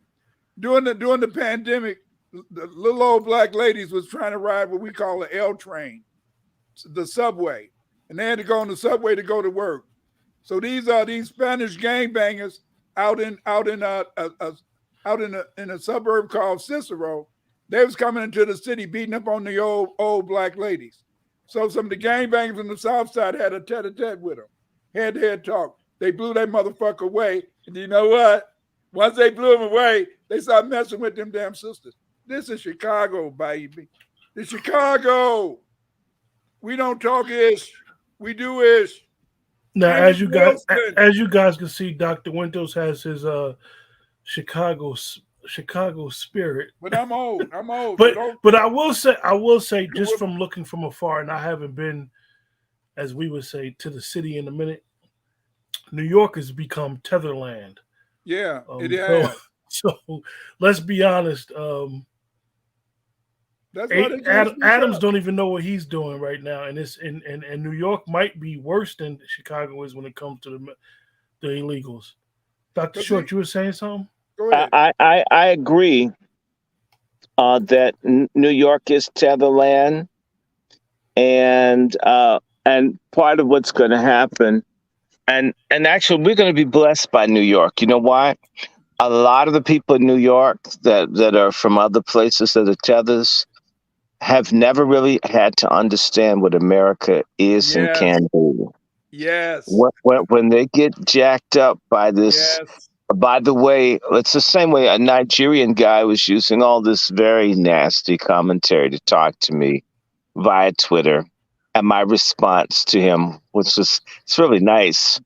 As I said to people, I'm absolutely not going to use inappropriate language to communicate with him for the simple fact that I know that they have a thing called the Africa Crisis Response Initiative that you also know about, Dr. Winters, where they want to divide Nigeria into 5 different countries, and they're willing to see up to 25 million casualties in Nigeria. That means that for these Nigerians and others to come here and mess over Black Americans, they want to bust Nigeria into 5 pieces. That's already going. And let me share something with you. If Nigeria were to have a civil war, and what most people don't know about Nigeria, you figure because it's in Africa and it's lots of good land, that people are producing enough food, and they're not. Nigeria is food dependent. Nigeria is food insecure. If Nigeria has a civil war, you could see 30 million people die. I don't want that to happen, but do you realize the Nigerians doing stuff that some Nigerians do, not all? I do not hate Nigerians.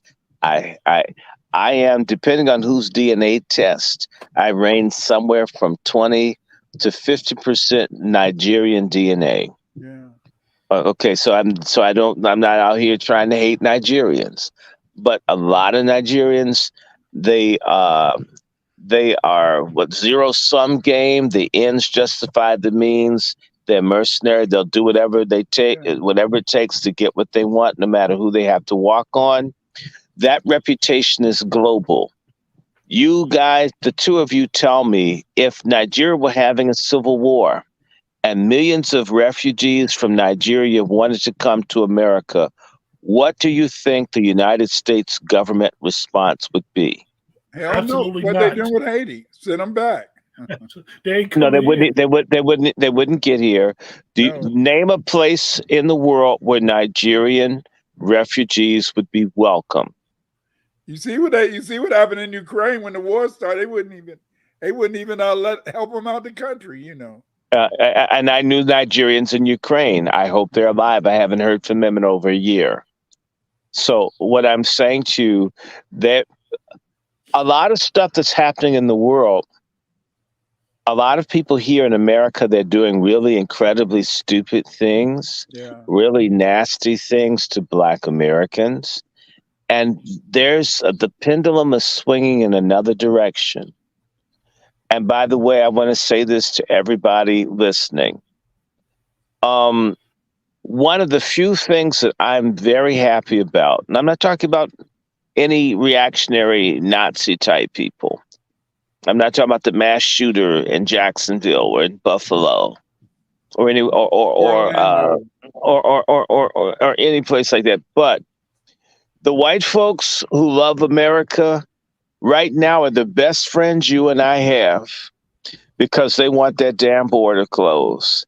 And right now, I'm loving patriotic white folk intensely because they're doing more by caring about this country than what our boule and our Negro churchmen and everybody else, our Black comedians, our Black celebrities, your average white person walk around with the American flag, no matter how he feels about you or me, is more interested in preserving this country than the very Negroes that you vote Democratic 90+% for. But Who are see talking that, intersectionality. They're talking about, all these different genders. yeah. Abortion is healthcare. These white patriotic people, whether you love them or hate them, they at least don't want this country to become Mexico 3.0, But which is not what Kamala or Obama or this woman that looks like Little Richard. What's her name? Alfonso Butler, or Barbara Lee, or that hideous lizard reptilian Maxine Waters, or all these other, just despicable characters. These people, even if they're in the Ku Klux Klan, don't want the U.S. border to be a superhighway for us to be overrun by all the broke ass people on the planet. And so I'm saying that to say that we have to learn how to look at a circumstance and assess where we can strategically move to preserve our homeland, which is the United States. This is my goddamn Africa. It's my damn Juffure for that fraud, degenerate Alex Haley, liar. I even think that's a psyop, the book Roots. We can have another conversation about that, but he's fake. He's fake, and Pan-Africanists are fake. And if you know anything about Africa, I'm not look. I like I said to you, I'm in touch with people all over Africa every single solitary day of my life. From whether it's from South Africa, whether it's Tanzania, whether it's Uganda, whether it's Sudan, whether it's Cameroons, whether I'm talking to folks in Libya. I'm in touch with people all over Africa every single solitary day of my life. So I want to make this clear. I have nothing but love for Africa, but that's and African countries, African people. But this is our home. You can't have everybody in and out of your house. This is why a lot of folks stop having house parties. We used to have house parties. and rent parties and things like that. Remember, Dr. Winters? But Yeah. then people got kind of wild. Then people started having a party away from your house because people didn't know how to respect you when you open your doors to them. So you would have private parties somewhere else with security, because if you let the wrong people in your house, they'd be in your refrigerator, they'd be trying to have sex with your cat, stealing stuff, putting their hand in a potato salad bowl. This is what's happening. America's your house, it's your home. Everybody doesn't belong in here. And these people have worn their welcome out. And I want to say this to the tethers. The tethers are about to catch hell because a lot of the tethers don't understand that. And I know from working with people south of the border, if you think they don't like Black Americans, that's a start. They especially hate Africans and Black folks from Latin America. Yeah. And there's a hierarchy. We're at the top of the apex of Black folks that they don't like. And the way they see Africans, my brothers and sisters, it is so negative. As I said to people, you could not even move into El Salvador as a Black person until the mid-1980s. They do not want you. In Costa Rica, African folks are kept, Black folks are kept in Limon. They're on the Caribbean coast. Maybe they move they keep them in check. Honduras in check. Guatemala in check. Mexico, they only put Black folks in the census in 2015. They're in check. Colombia, Black folks under genocide. Venezuela, catching hell. They just got this vice president in Colombia within the last 2 years. And Brazil. Okay, yeah. Well, just there was a woman there who was almost on her level, named Piedad Cordoba. I'm going back 20 years. We had a Black woman who was Speaker of the Senate in Colombia, because I was very active with the Afro-Colombian movement. You name it. Some of us have been dealing with Black folks on a global basis. Well, I look at it. Everywhere in the world, they catch up. So when these people come here, these tethers who couldn't just come here illegally, who paid their dues, when they start finding themselves being mistreated, ganged up on, called all the little nasty names that they have, like, for example, the racism from Latin America is quite interesting. There's a word that they call people in Brazil. What would you call Wesley Snipes in Brazil? I'll tell you what you could call him.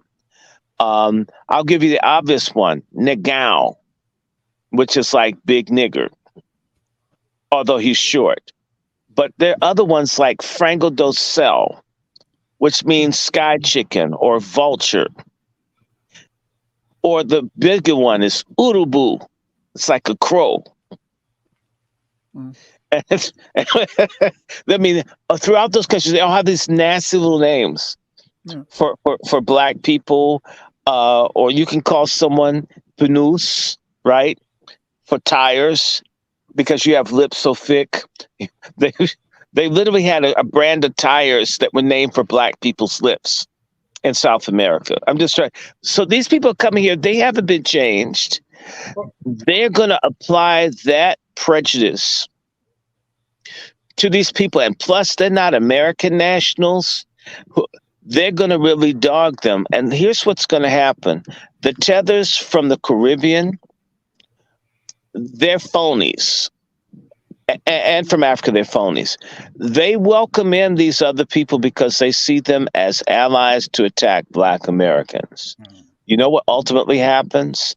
What happens is in Miami and other places, they're kind of letting them do okay. But if those Venezuelans come over and any significant wave and they don't leave and things get tight in Florida, they're going to squeeze out the Haitians and the others. Do you follow what I'm saying? Yeah, and so Judgment Day is here for the tethers. So any place that Black Americans move, see, if I were to go to North Carolina or go to Virginia or go to Georgia I could go and I could connect, or even Alabama. I have family all. I can go to various places where I have family and reintegrate into a Black American, foundational Black American community, and that would be home. These other people have come to the cities that are international in flavor, but they can become unwelcoming, and they will be. And like I'm saying to you, these areas have boomed, but let the economy slow and let these people stay here. They've got to fight and pick with certain folks. When you meet some really cool Africans, and you meet cool, typically the best kind of Africans for you to meet are those that have gone to Europe, or Caribbeans that have spent some time in England. Not all, but some, because they've had to face and fight racism head to head on their own. When they come to America, we basically function as a human shield for other people to come in. They don't even have to fight anything. We're basically their security detail. We're an unpaid, hated security detail. Like Hillary Clinton hated the Secret Service people that were supposed to take a bullet for her, because that was their job. We see fighting racism and injustice as our job. They see us as trash labor. But the minute you remove African Americans, these people, they completely fail. Black folks are getting their asses handed to them in England, in France, everywhere they're getting their asses handed to them. And the one place in the world where people can come in and succeed is here. Yeah. Because we're the only true Pan-African people on the planet is here in the United States.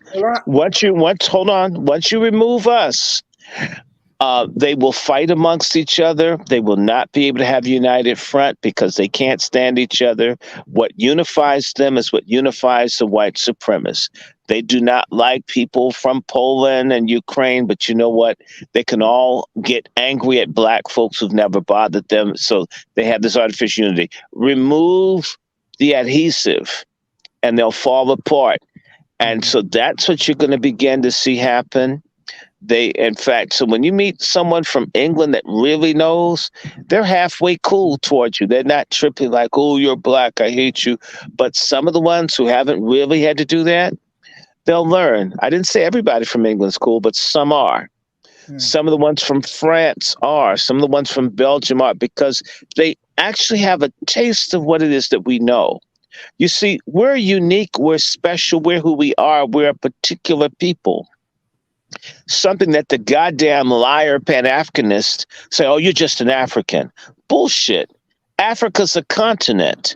What kind of African specifically? Which ethnic group? Which sub-linguistic group? Those liars are such damn liars. They're such frauds. And yet they go to Africa and, they make it so difficult between the different groups, the different countries. Even and this year, the people in the African Union have been complaining and admitting that it's harder to move from one African country to the other than to go to Europe, because there's such discord, distrust, and a lack of cooperation. That petty, fratricidal, horizontal, violent, disrespectful, tribalistic culture exists in the Caribbean too. And when folk get here, move us out, they're not going to stand. It is the same way if you look out in the in the Pacific Northwest. A lot of those folks on drugs falling apart, they're tethers who can't handle it. They begin to fall apart in Salt Lake City. If we're not there catching the abuse where these people get to be a barrier class and benefit from being spies to work against us, they're not up to facing the meanness that you can encounter from people who are white in this country. And they're not going to be able to handle what these Latinos and Asians and other people bring because they're not playing. I look at it from this perspective. You had to look at this from a historical perspective. First of all, fuck the immigrants. And I'm going to tell you why. Fuck the immigrants. See, you have to understand this is that they flee. They're going to be fleeing from here. As I told you before, there's two wars going on. There's a war between good and evil, and there's a war between black and white. But see, the thing in a sense is that, yes, we are unique people. But what makes us unique is that we understand how to survive, you see. We're about to enter a period where there's going to be, where there may be, and I hope I'm wrong, please, I hope I'm wrong, where there may be, in a sense, a lot of economic turmoil. And much of this economic turmoil is going to come from the fact that Biden had messed us up. But see, here's the whole point. I see the Venezuelans and I see all those other people coming over here. I see them fleeing the United States as it begins to go down. You got to look at it from this perspective. There's no way they're going to be able to absorb that million people in New York City. It's no way. And even up here in Chicagoland, they're trying to put those people in the suburbs. I'm not worried about those illegal aliens, because those illegal aliens, once the economic situation get thick, the Europeans are going to turn on their asses. Those Europeans are going to turn, just like after 9/11, and they started thinking that a lot of Latinos were Arabs, and they started hanging them and killing them and shooting them. This is what you better do, though, black people. You better just don't worry about the damn illegal aliens. Families have to come together. We had a very good time. We had a very good time in the 80s and the 90s and the 2000s, being able to move away from each other. When I grew up, I knew my aunties. I knew my uncles. I went over my aunties and my uncles' houses.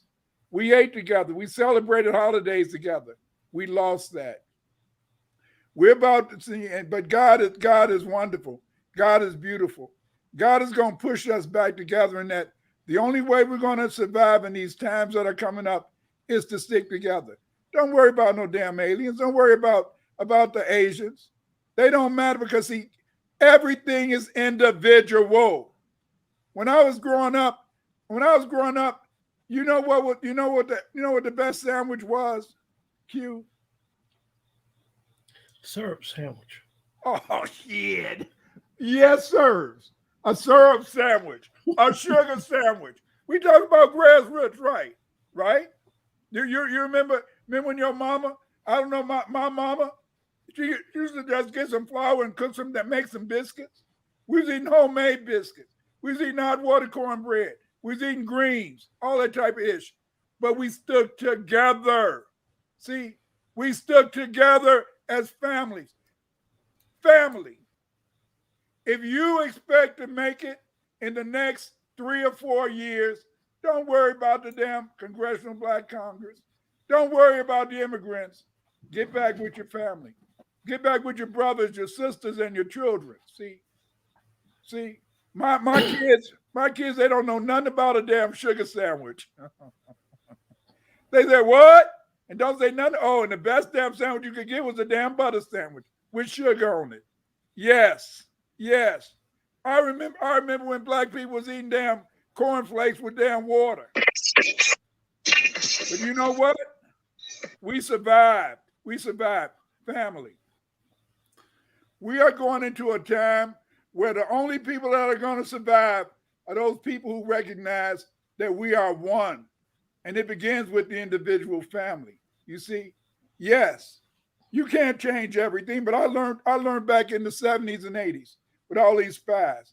I understood that if I wanted to change America, I could change America by allowing my sons to grow up to love black women. I knew that I could, in a sense, make a better America by allowing my daughter to know to love a brother. See? It becomes with each individual person. It's no grandiose plan. See? I'm from the grassroots. I'm sorry. My daddy did construction work. I even, back when I was in high school and college, I used to push a damn wheelbarrow and dump out concrete. You see him spraying concrete all over the damn highway. Back in the day, you had a damn buggy and you ran with that mother. See. But the point is this, is that, yes, I'll be honest. My kids don't understand that time, but I tell my kids all the time. And I'm going to tell you, hard times is coming. Sylvia Brown said, my wife used to read a lot of Sylvia Brown books. Sylvia Brown said, in the future, in the future, education is going to be mainly done by computers. She said, in the future, in a sense, you're not going to need that many teachers because they're going to be on computers and all that type of stuff. You know what I did? I used that knowledge, and I learned how to work with computers, how to make websites, how to make web pages, all that type of ish. See, around 2005, a lot of teachers was forced out, black and white. A lot of black and white teachers was forced out of education because they couldn't change with the damn times. You hear what I'm saying? Today, you see, she also predicted, Sylvia Brown also predicted, she said it's going to come a time when Americans going to be trying to run into Mexico and they're not going to let us in. And so what I'm telling you, this is that family, get together with your family, try to get back together strong, develop strong roots, and you will make it when these hard times come. Because see, it's Black Wall Streets all over the fucking country. It's some black communities where black people are making money. The only thing is that you make money as individuals, and when that individual help another individual, that's what helps you to get on top.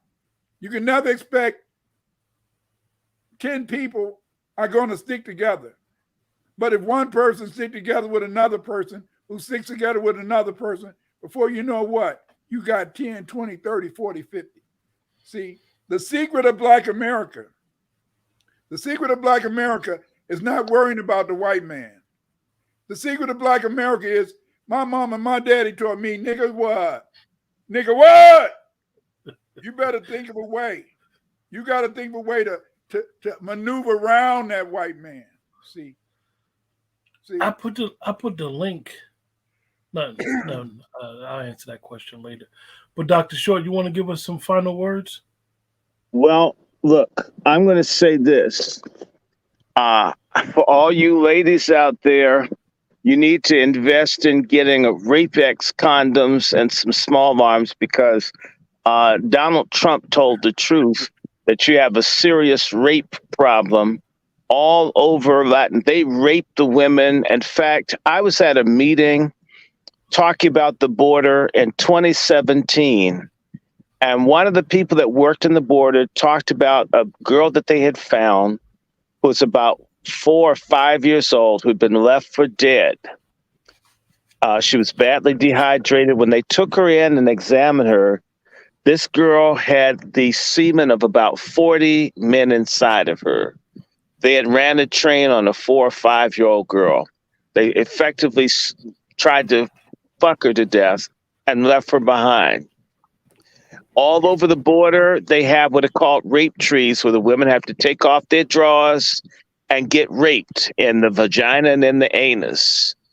That's the price of them coming to America. Okay?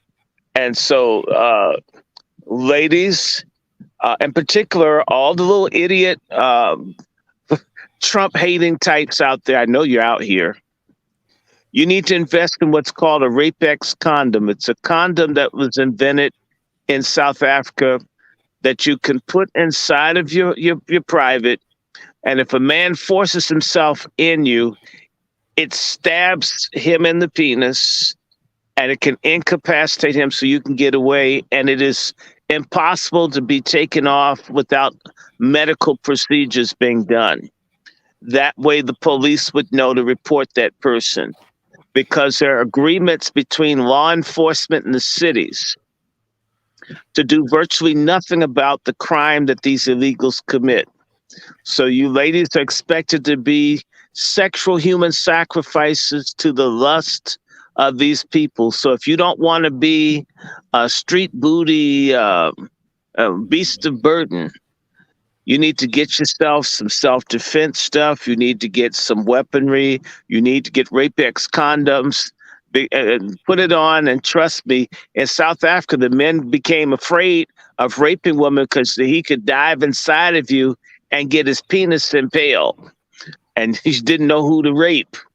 You need to be defensive. You need to understand this is a war, in particular because they have the sisters on this real stupid ass thing that they're not in the same struggle as black men are. And I want to say to you, all over Latin America, they rape women, women disappear. It's not a big deal.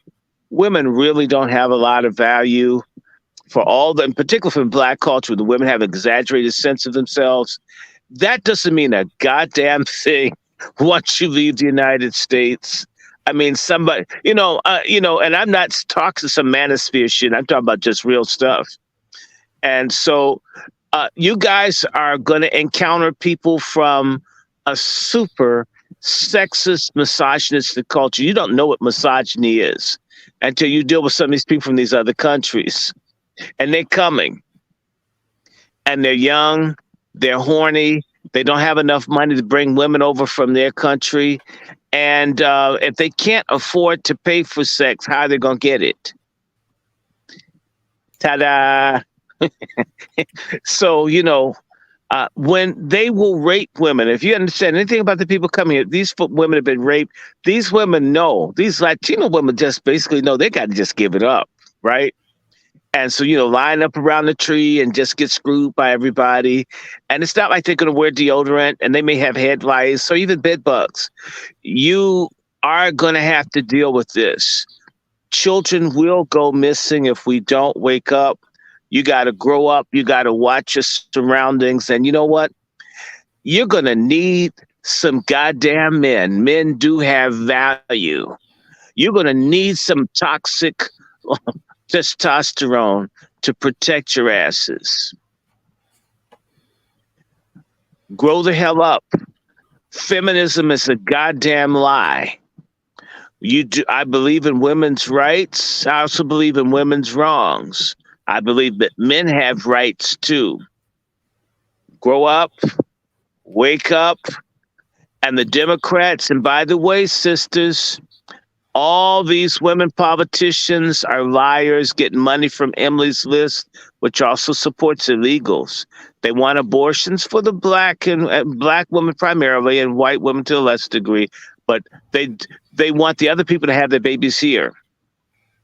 So you're being jacked up and nobody's saying anything about missing women, missing girls. They don't care.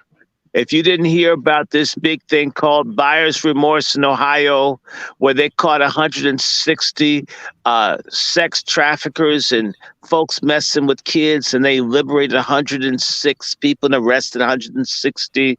This is all over the country. And so grow up.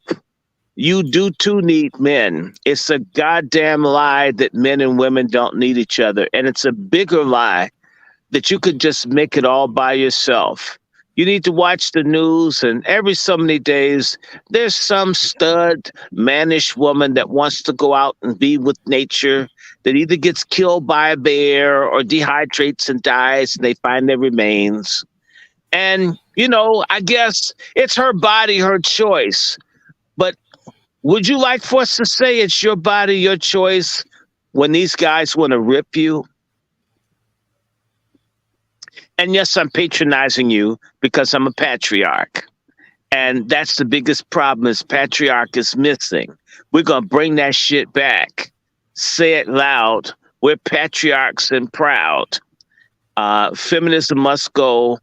And by the way, these men coming here, these rippers, and a lot of them are rippers. This is the death gasp of feminism. Just maybe you'll discover that some men are okay. If not, it's your body, your choice. But I just can't imagine a more fucked up future than contracting AIDS from a broke, illegal alien. Your vote that you casted for this Biden resulted in you getting raped by a group of people in the country unlawfully. That's incredibly, I'd feel really stupid and guilty. I don't want that to happen. And by the way, I want to just do a shout out to Dr. Winters. He has so many books. I'll never catch up with him. On Amazon, look him up. To me, you will. Look me up. Bless this channel. We need 65 new subscribers to get them to 1,000. I want to thank you in advance. Send this out to everyone. Be on the lookout for the Angry Black Men's Book Club. Oh my God, and we're going to be doing something. I can't wait. If you hate feminism and you love history, you're going to love this show. If you love patriarchy, you want to bring it back. You're tired of all the bastards shoplifting in all the stores. You'll be welcome. It'll be a sanctuary for people who are tired of Biden. Aren't you sick of that predator and this nasty pedophile drug snorting junkie son Hunter? So we need your support. And of course, you can bless us. Let's Talk To is the Cash App for this brother. Mine is $ Dr. Randy Short. And we're doing this to buy equipment and books and in fact, if I ever get it right, I would like to pay people honorariums because we're gonna see if we can, like, as I said, the United. What do we call ourselves? United what? What did I say we call ourselves? United Black Media. We'll come up with the United New Black Media Association. And we'll do what the Negro News Publishers Association has failed to do, is truly work together. And so, please, please, please donate, subscribe, send. We're going to be doing webinars. And yes, I can't wait. I'm going to unleash my Wazis when you meet these serious, strong, powerful women who hate feminism. And I know some of them, you're going to think I'm a total simp when you encounter the anti-feminist women that I know who will basically break down stuff. And so, just get used to it. If you're a baby killer and you want to repent, you'll even be invited to our fellowship. We'll pray for you, pray for that little guilt to come off. But we're moving forward.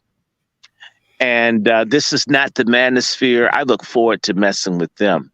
I'm going to have a lot of fun. By the way, speaking of folks not cooperating, Dr. Winters, the manosphere, there's some contentious people over there. The only thing these guys can agree on is that they don't like women half the time. Yeah. But they don't like that's weird. That's weird. Anyway, I'm done. Let's go, y'all. Let's wrap this up. Like, share, subscribe. With that, see you guys later and have a great night.